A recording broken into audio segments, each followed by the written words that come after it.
Hello everyone. Hi, how are you all? I hope सब लोग आप लोग अच्छे होंगे। Today we will discuss about class ninth topic fundamental unit of life. आपको पता है क्या होती है the fundamental unit of life? सबको पता है? नहीं पता है? इट्स ओके, मैं बताऊंगी आपको। The fundamental unit of life is cell. Cell क्या होती है बच्चों? कि cell is the structural and functional unit of life.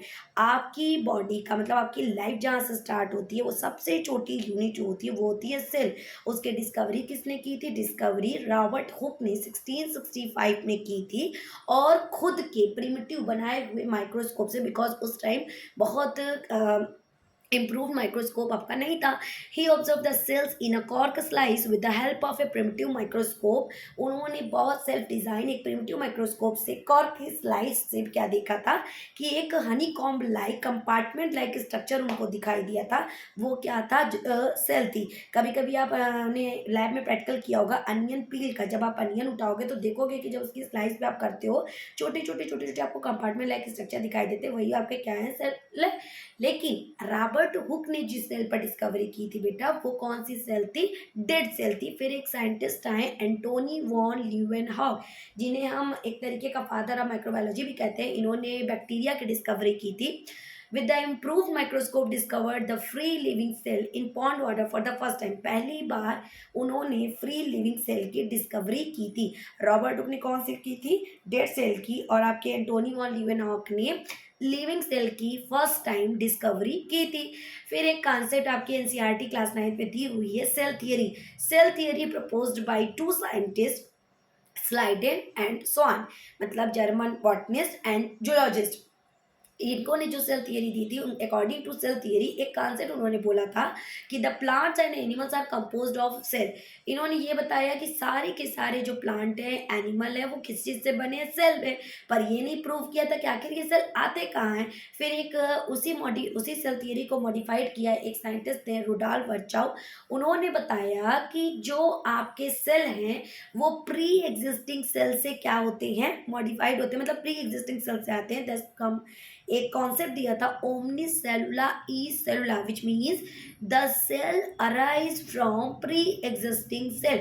मतलब सेल जो आपकी बॉडी में है वही आपके डिवाइड होके न्यू सेल फॉर्म करती है। अब आप बोलोगे कि cell theory ma'am, cell theory में तो आपने बताया सब कुछ सेल ने, लेकिन बेटा सेल थियरी के भी एक एक्सेप्शन है। वो एक्सेप्शन है आपका क्या? Virus, because virus is a cellular. And this concept cell theory जो इन्होंने बोला कि all plant and animal are composed of cell, but हमारा जो वायरस है वो सेल से नहीं बना है। So exception of cell theory, अगर किसी ने आपसे पूछा then you can say that virus is the exception of cell theory. First of all, cell theory की जो मॉडिफिकेशन हुई थी बाई रुडॉल्फ वर्चाउ, आपको 3 लाइन बहुत इंपॉर्टेंट है, वो याद रखनी है। First line, all organism are made up of cell. Second line, all cells are alike for chemical composition and metabolic activities। मतलब सारे के सारे सेल जो हैं वो केमिकल कंपोजिशन और मेटाबॉलिक एक्टिविटीज में अलाइक मीन्स द सेम होते हैं। Means carbon, nitrogen, oxygen, nitrogen से मिलकर आपके के सारे सेल बने। मेटाबॉलिक एक्टिविटीज का मतलब respiration, digestion, excretion, anything is मतलब सेल्स को बनाना, फिर डिस्ट्रॉय करना, न्यू सेल अरेंजमेंट, सारे के सारे सेल, हर सेल ये परफॉर्म करती है एक्टिविटी। थर्ड लाइन उन्होंने ये बोली थी कि जो भी, जैसे कि आपने फर्स्ट बोला कि all cell arise from all cell, third thing की all cell arise from pre existing cell, मतलब सारे के सारे जो सेल हैं आपके वो पहले से जो आपकी बॉडी में सेल है उनसे अराइज होते हैं। According to number of cell, अब आप बोलोगे कि मैम सेल सेल सेल आप बता रहे हो, according to number of cell organism are divided into 2 type, unicellular organism, multicellular organism.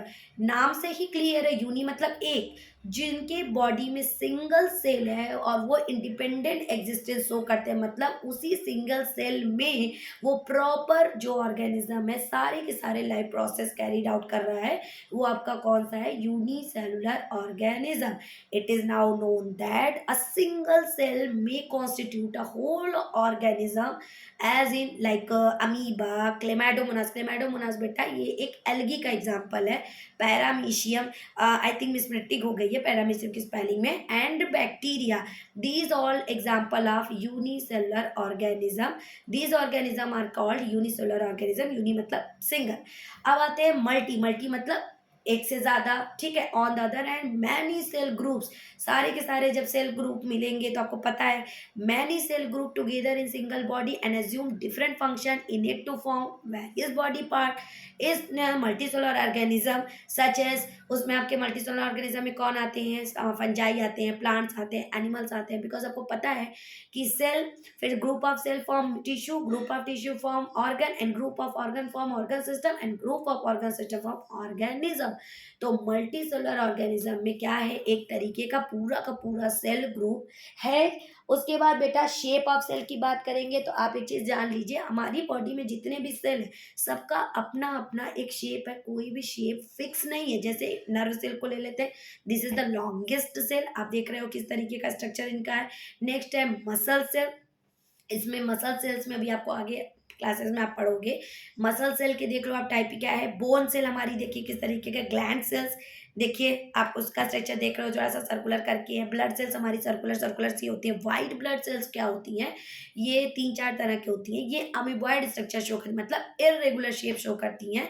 और कुछ आपके रिप्रोडक्टिव सेल्स हैं, जैसे स्पर्म हो गए और ओवम हो गए। तो नंबर ऑफ सेल में और आपके अगर एनसीईआरटी में एक लाइन है, नंबर ऑफ सेल में और आपके शेप ऑफ सेल में, अगर एक हाथी को और एक छोटे से डॉगी को कंपेयर करोगे तो हाथी की बॉडी तो इतनी बड़ी होती है और डॉगी की बॉडी तो बहुत छोटी होती है। तो आपके अकॉर्डिंग उसमें क्या चेंजिंग आएगी, मतलब नंबर ऑफ सेल इंक्रीज कर रहा है कि शेप ऑफ सेल इंक्रीज कर रहा है? No, number of cell increase कर, ना कि shape of cell, because shape of cell is fix. जैसे नर्व सेल का अगर जो शेप है वो वही है, वो अपना उसी में फंक्शन कैरी कर रहा है। अगला टॉपिक है बच्चों, next topic is what is a cell made up of. अब मैम आपने सेल बताया, सेल सेल आखिर सेल बनता किस चीज से, what is the structure organisation of a cell, cell का स्ट्रक्चर कैसा होता है? चलिए कोई बात नहीं, cell has special component are called cell organelles. जो सेल है, जैसे अगर आप मैं बोलूँ आपको चाय बनाते हो तो चाय कहो, बार बार कहोगे चाय चाय चाय मैम करती, चाय बनती कैसे? चाय पत्ती डालोगे, चीनी डालोगे, पानी डालोगे, दूध डालोगे तो चाय बनेगी। ठीक वैसे ही बेटा जब सेल की बात करेंगे तो cell as special component are called cell organelle. Cell जो होती है वो बहुत सारे स्पेशल कंपोनेंट से बनी होती है, उसे हम बोलते हैं क्या, cell organelles. If we study a cell under a microscope, we would come across three feature in almost every cell. अगर आप सिंपल एक माइक्रोस्कोप जो कि आपके लैब में कंपाउंड माइक्रोस्कोप होता है उससे अगर आप ऑब्जर्व करते हो तो आपको 3 चीज़ सिंपली दिख जाएगा, अगर आपने लैब में अनियन पील का या ह्यूमन चिक सेल का प्रैक्टिकल किया होगा। जो इम्पोर्टेंट चीज़ होती है जैसे कि plasma membrane, nucleus and cytoplasm, ये आपको सिंपल कंपाउंड माइक्रोस्कोप में दिखेगा, बट अदर सेल ऑर्गेनेल नहीं, वो आपको हाई पावर इलेक्ट्रॉन माइक्रोस्कोप में देखने को मिलता है। तो सेल में कंपोनेंट की अगर हम बात करें तो 3 इंपॉर्टेंट है, plasma membrane, nucleus and cytoplasm. Plasma membrane को एक और नाम से बोलते हैं बेटा सेल मेम्ब्रेन। क्यों बोलते हैं? This is the outer most covering of the cell that separate the content of the cell from its external environment. Cell के बाहर की, सबसे बाहर की कवरिंग को जो एक्सटर्नल इन्वायरमेंट और सेल के अंदर के इन्वायरमेंट को अलग करती है उसे हम बोलते हैं प्लाज्मा मेम्ब्रेन।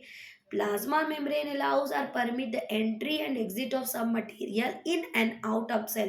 प्लाज्मा मेम्ब्रेन ऐसा नहीं है कि सबको कहेगी आ जाओ आ जाओ आ जाओ आ जाओ, नहीं, वो उन्हीं को अलाउ करती है या परमिट करती है या परमिशन देती है उन्हीं मटेरियल्स को जिसकी उसे उस टाइम नीड होती है।